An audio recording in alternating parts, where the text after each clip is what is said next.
السلام علیکم دوستوں، امید کرتی ہوں آپ لوگ خیریت سے ہوں گے۔ جیسا کہ آپ کو میرے ویڈیو ٹائٹل اور تھمبنیل سے پتہ چل گیا ہوگا کہ میں کس بارے میں بات کرنا چاہتی ہوں۔ جیسا کہ آج کل ایشو چل رہا ہے ڈکی بائی کے بارے میں، تو ڈکی کے بارے میں لوگ کہتے ہیں کہ stand with Ducky, stand with Ducky. تو آپ کے ساتھ میں ویڈیو ایک شیئر کرتی ہوں، وہ آپ پہلے دیکھ لیں۔ یہ گزارش ہے کہ آپ ویڈیو کو پورا دیکھیے گا اور سنیے گا اور سمجھیے گا کہ میں کیا کہنا چاہ رہی ہوں۔ بھائی کیا ڈکی بھائی بتائیے گا کہ آپ پہ جھوٹا الزام ہے؟ جی میں سب سے پہلے تو سٹارٹ کرنا چاہتا ہوں کہ میں روسٹنگ کے زمانے میں روسٹنگ ویڈیوز وغیرہ بناتا تھا جو کہ ایک ان ایتھیکل کانٹینٹ ہے، تو ایک تو میں پورے پاکستانی قوم سے اس کی معافی مانگتا ہوں۔ اس کے بعد کچھ اپلیکیشن کی مجھے پروموشن آئی جس کی میں نے تصدیق کی ہے بغیر، کیونکہ وہ ٹی وی پہ اتنی نارمل اور کامن ہو چکی تھی، پی ایس ایل کے میچز پہ آ رہی، تو میں نے اس چیز کو نہیں دیکھا کہ یہ پاکستان میں الاؤ ہے نہیں ہے، تو میں اس چیز کی بھی جیسا کہ آپ لوگوں نے یہ ویڈیو دیکھ لیا اور ڈکی نے خود اپالوجائز کیا ہے کہ اس نے اپنی غلطی کا اعتراف کیا ہے کہ میں نے یہ غلطی کی ہے، تو آپ لوگ کہتے ہیں کہ اسٹینڈ ود ڈکی۔ کیا آپ لوگوں کو نہیں پتہ کہ جوا ایک حرام چیز ہے؟ جوئے کو نہیں کھیلنا چاہیے۔ پروموشن تو چلو کھیلتا نہیں تھا، وہ پروموشن کی ہے اس نے، آنے والی نسلوں کو خراب کیا ہے، جو موجودہ نسلیں ہیں اس کو خراب کیا ہے۔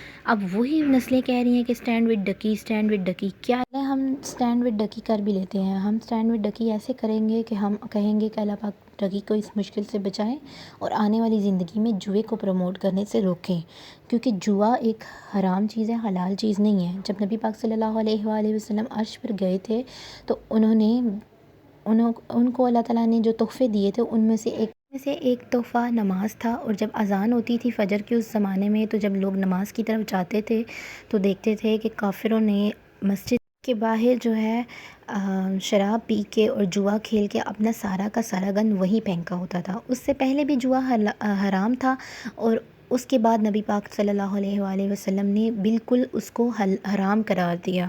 کیوں؟ جب اذان ہوتی تھی تو انہوں نے اذان کا جواب دینے کو کہا، تو اذان کا جواب ایسے دیا جاتا تھا کہ ساری اذان ویسے ہی سننی ہے آپ نے اور ویسے ہی ریپیٹ کرنی ہے، لیکن حی علی الصلوات اور حی علی الفلاح کے درمیان جو ہے ہم نے کہنا ہے کہ لا حول ولا قوۃ الا باللہ۔ کبھی آپ اس کا ترجمہ دیکھو گے تو آپ کو اندازہ ہو جائے گا کہ اس ترجمے سے ہمیں اندازہ ہو جائے گا کہ کیا چیز حلال تھی۔ گناہوں سے روکنے کے لیے اللہ تعالیٰ نے ہمیں نبی پاک صلی اللہ علیہ وسلم کو وہ تحفہ لا حول ولا قوۃ الا باللہ دیا تھا، اور کہا تھا کہ حی علی الصلوات اور حی علی الفلاح کے درمیان یہ بولو۔ تو اب آتی ہے بات پی ایس ایل کے میچ کی۔ پی ایس ایل کے میچ میں جو جوئے لگتے ہیں وہ ان کی بھی پکڑ ہونی چاہیے، لیکن ڈکی کو یہ پتہ ہونا چاہیے تھا کہ وہ جن ایپ کی پروموشن کر رہا ہے وہ پاکستان میں نہیں ہے، وہ پاکستان میں الاؤ ہی نہیں ہے۔ اتنا زیادہ پیسہ وہ اس کو کس بات کا دے رہے ہیں؟ اس کو نہیں پتہ تھا کہ وہ اتنا زیادہ پیسہ اس پروموشن کا دے رہے ہیں؟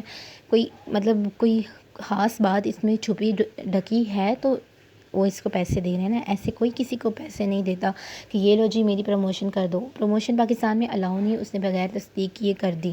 اب آتی ہے ایک بات، میں نے کل ایک ویڈیو دیکھی ٹک ٹاک پہ، ایک وکیل صاحب تھے، انہوں نے کہا کہ ڈکی جو ہے جوا کھیلتا نہیں تھا، اگر کھیلتا ہوتا تو اس کی صبح ضمانت ہو جاتی، رات کو پکڑنے ہوتا تو صبح ضمانت ہو جاتی۔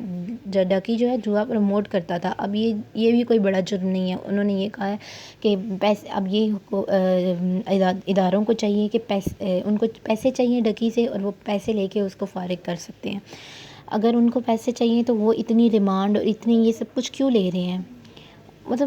مجھے سمجھ نہیں آتی کہ وہ کس طرح کے وکیل تھے۔ انہوں نے یہ کہہ دیا کہ جوا پروموٹ کرنا بھی کوئی گناہ نہیں ہے کیا؟ جوا کو انہوں نے حلال قرار دے دیا ہے۔ جوا ایک حرام چیز ہے، اس کو کھیلنا بہت گندی عادت ہے، جب لگ جائے تو انسان کہیں کا نہیں رہتا۔